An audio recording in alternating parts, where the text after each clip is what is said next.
Mágat lasceann chomhairle agus ar dúspóir bhla buíochas a gháil leis an grúpa neamhsplách agus an teachta ó héalaigh a socht an rún seo a chur faoi bhráid an dáil inniu agus mullen party an Lucht Oibre an rún seo agus tá sa colle gcuine sa teach seo go bhfuil an crúchás agus an ghearcéim ag fáil níos measa agus caithfidh an rialtas rud éigean difríocht a dhéanamh.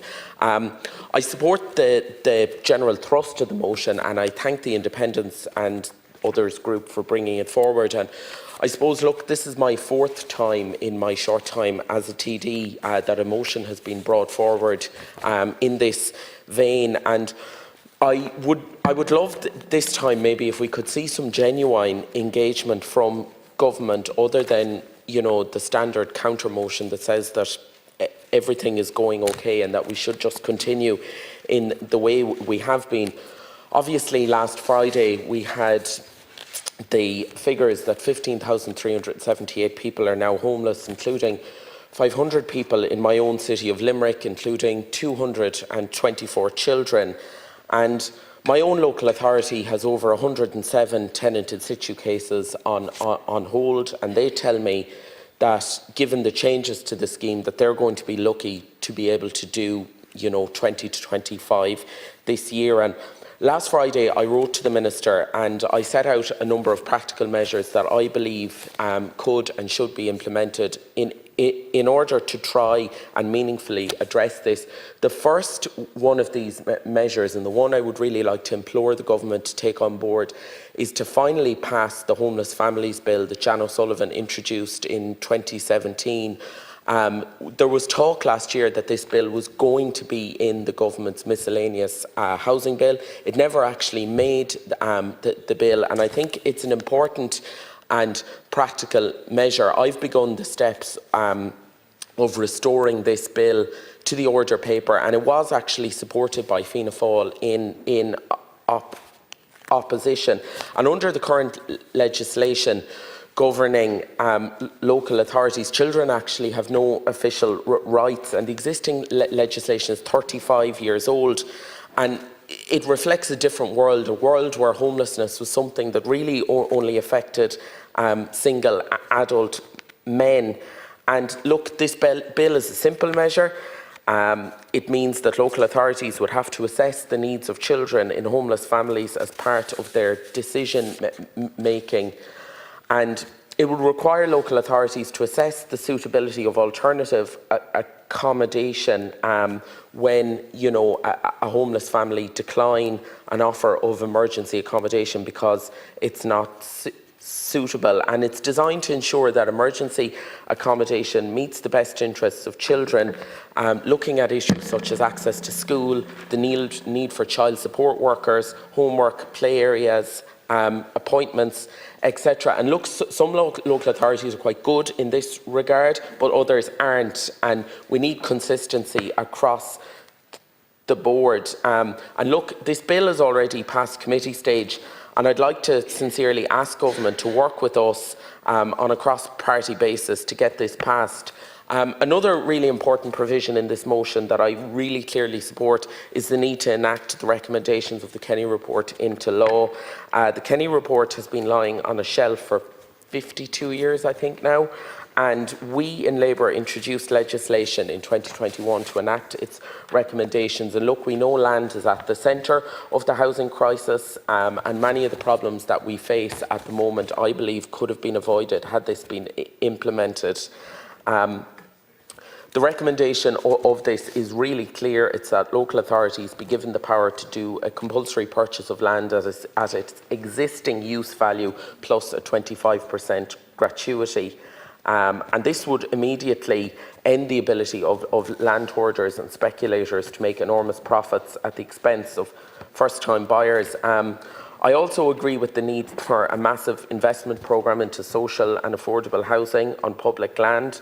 The government are putting a record investment into housing, but never before in history has a government invested so much and, you know, by any objective gotten such a poor return. I mean, borrowing capacity of all local authorities around the country is only €118 million. And the Housing Commission report is really clear in its recommendation that 20% of our housing stock should be social and cost rental. Currently, 9% of our housing stock roughly is social and cost rental, and I really would ask government to take on this recommendation. I would also urge the Minister to bring forward a new Social Housing Act as a matter of urgency. I raised this by PQ and I received a reply that the Department are assessing the report of the Housing Commission, and look, that was published it's coming up to 12 months now, and there's a clear need to specify and protect the social housing sector and remove any threat of privatisation. I also really support the need to create a state housing infrastructure investment fund to unlock the 160 billion in Irish household savings to invest in social and affordable housing. This is something Labour supports. It was in our manifesto, and we propose to do this through the development of a housing solidarity bond operated via a state saving bond with an attractive interest rate to redirect private investment from vulture funds towards housing developments. I would also really urge the government to take action on short-term lets before 2026.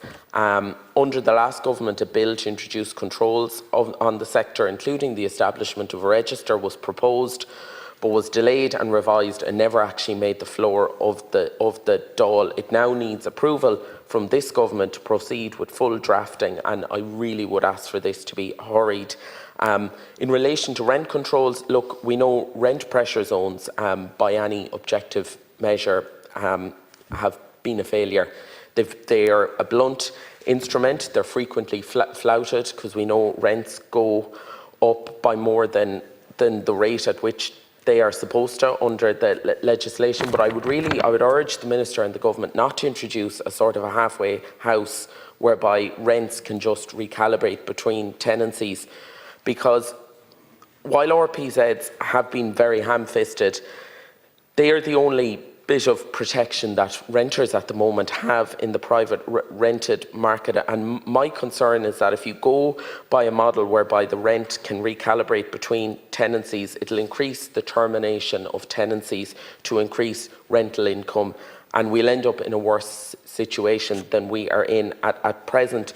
I know I raised the issue of apartment, the fall-off in apartment construction with the Minister 2 weeks ago in the Dáil. But I really think, look, Dublin is the second dearest city, I think, after Zurich.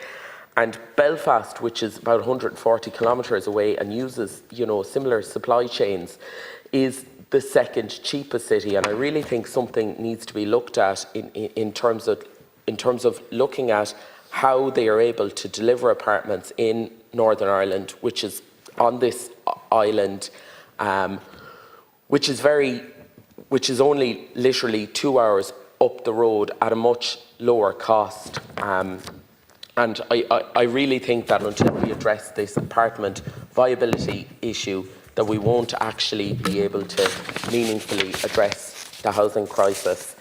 I know the Minister was in Limerick last Friday, and I would really urge the Minister and the Government, to scale up the ambition of the Land Development Agency, particularly in terms of the Colbert Quarter, which is a brownfield site. We know there are difficulties. They're activating brownfield sites, but there's a capacity there to deliver 2,800 homes. That site is Category 3 long-term development viability, which means nothing is going to happen with that in the short and medium term. That is key to solving the housing crisis in Limerick, because there is so much land there that's been transferred to the Land Development Agency. We need to see that land serviced and activated, because rents and house prices in Limerick, rents went up by 19.7% last year. The housing crisis in Limerick is actually trending worse than the rest of the country, and that's because we have no supply in the private rented market, and we are simply not building enough housing, whether it be social and affordable and private housing.